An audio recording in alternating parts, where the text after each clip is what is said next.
Hello, everybody. My name is Marie, and our lesson today is going to be on blood constituents and their functions.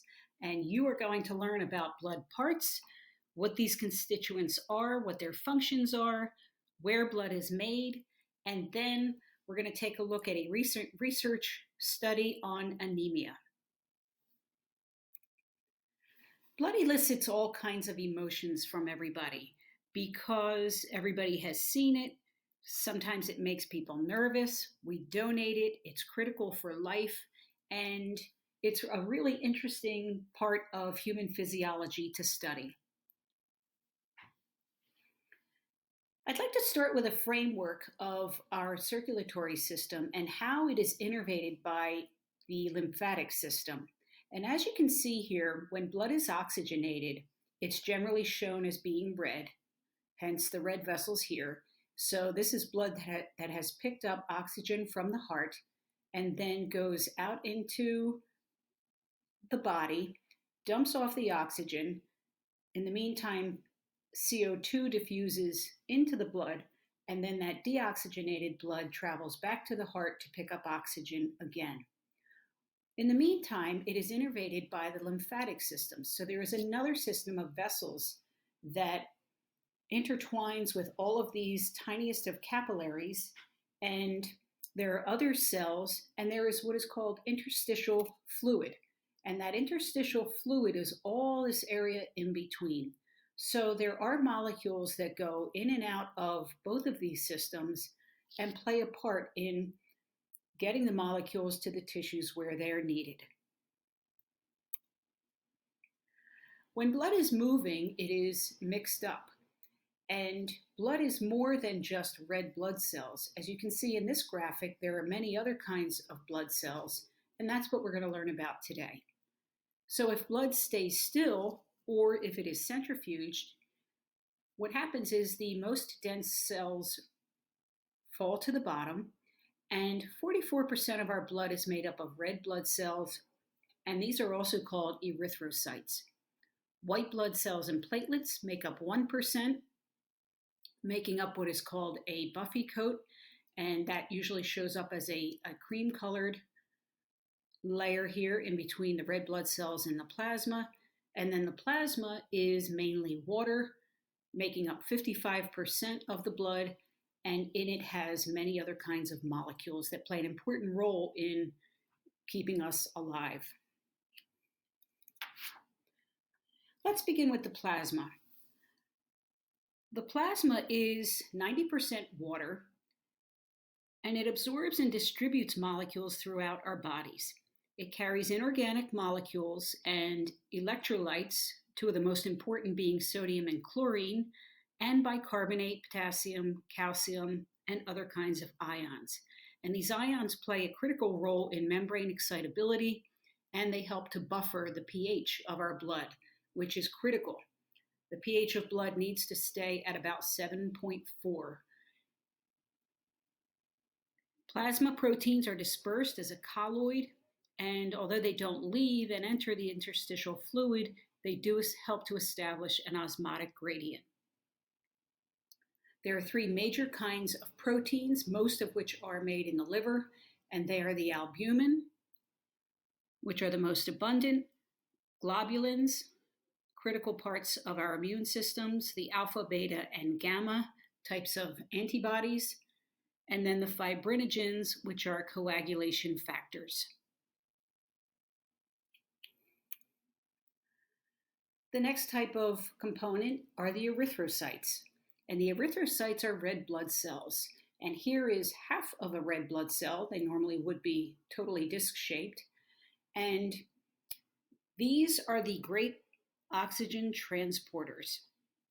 Each milliliter of our blood contains 5 billion red blood cells.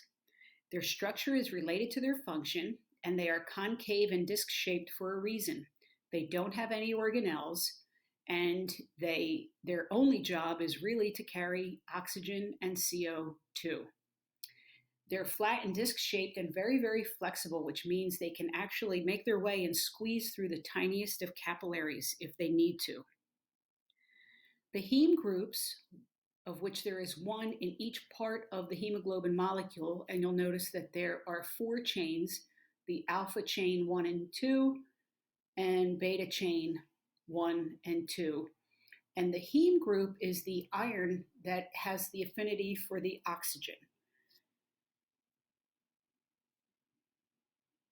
Red blood cells only live for about 120 days, and this short lifespan is a result of them not having the cellular machinery that they would otherwise need to stay alive. So when they die, they end up in our spleen. Our spleen removes the old blood cells, and then new ones are replenished by a process called erythropoiesis. And erythropoiesis is pluripotent stem cells which are undifferentiated, and then they turn into whatever kind of cell it's going to become.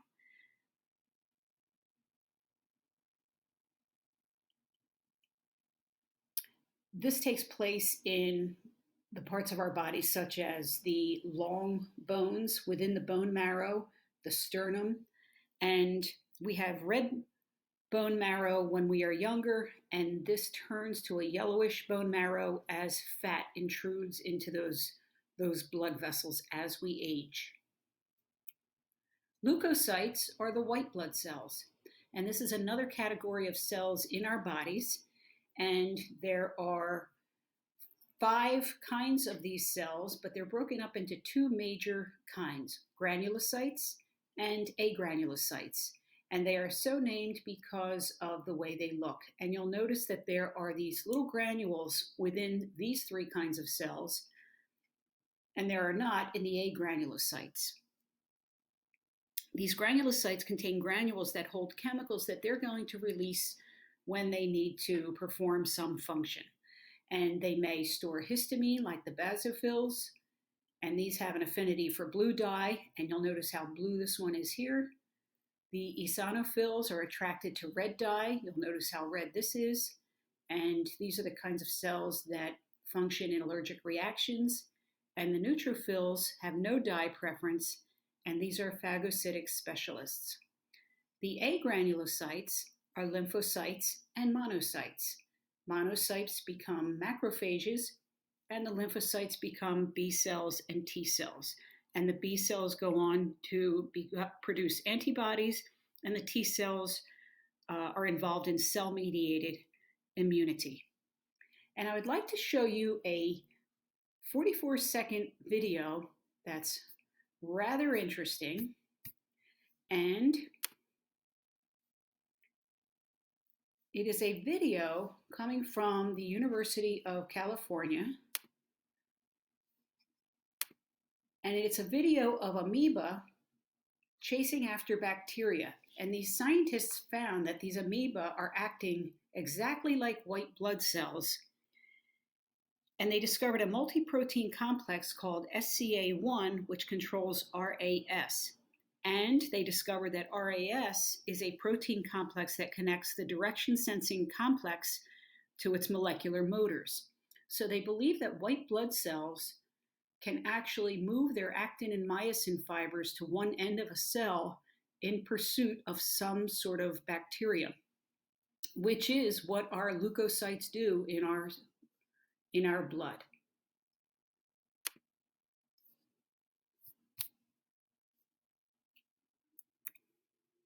Platelets are another major portion of our blood, and they're also called thrombocytes. They are actually not full cells, they are small fragments that are little pieces of vesicles that branch off, and they have an average lifespan of about 10 days. They don't have nuclei, but their main function is to stop bleeding, and they do this in 3 ways. What will happen is they have a vascular spasm, vessels that constrict and then trigger a paracrine hormone. Then they form a platelet plug. The platelets stick to the damaged vesicle. So here is the opening of the vessel. And then the blood coagulates. And there are 12 clotting factors that are very important. And with the help of the von Willebrand factor and turning fibrinogen into fibrin, It basically turns our blood from a liquid to a gel. So these are very important for blood clotting. And let's take a look at a study looking at the association between hand grip strength and anemia. And anemia is a problem for many people all over the world, and it's a decline in oxygen. And this study in Korea involved a cross-sectional study which means they were looking at a population at a specific point in time, and they looked at over 16,000 adults, and they looked at their blood levels. And normal is at least 12 grams per deciliter for women, 13 grams per deciliter for men. You cannot give blood in this country if you have less than that. And they noticed that people with anemia, low iron counts, which is an indication of low oxygen, played a role in how well they could squeeze this digital grip strength dynamometer. And this measures how strong the grip actually is. The Korean National Health and Nutrition Examination Survey is a huge survey that was done, and that would be analogous to like our CDC doing some sort of an examination and survey. And what they found was that there was a definite link between hand grip strength and anemia. So the more anemic people were, the less their hand grip was. The trend of weak hand grip strength with and without anemia was more pronounced in males and those that were less than 65 years old. So there were mobility disorders along with fatigue because of the reduced oxygen. And they did note that there are limitations to this study, that we should be careful not to state causal relationships between some of the variables because there were so many in this study, and that these were surveys and there could be recall bias. So it does seem that as we age, our grip probably diminishes, but it's a sign of your fitness. These are my references, and thank you for your time.